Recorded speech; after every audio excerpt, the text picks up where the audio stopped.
me. Hey, this market report is actually sponsored by Goddess Masks, an amazing and fabulous artist who also goes by the name me. I'll be showing off these masks throughout the report, and so it's not just a talking head, but a decorative talking head.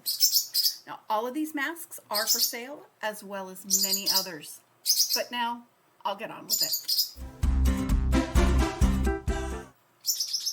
Okay, holy shnikes. The interest rate on the 30-year fixed last week hit 7.625%, and that was the best case scenario that we found, with most lenders already well above 8%.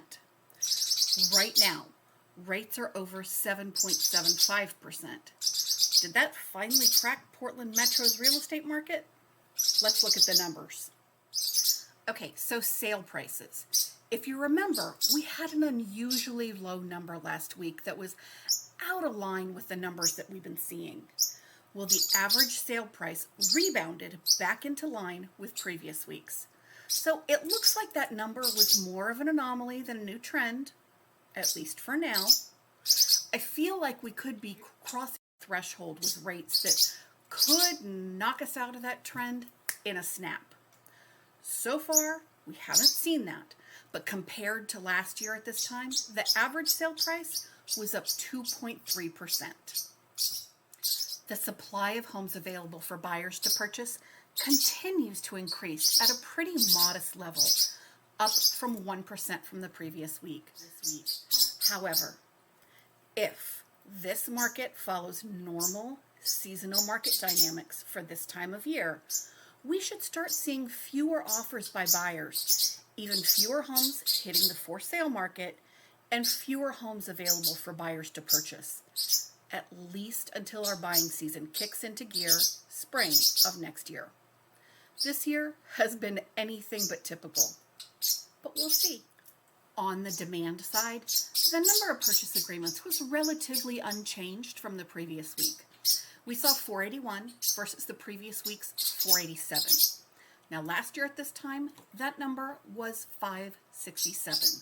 So about 17% fewer offers were accepted than last year at this time.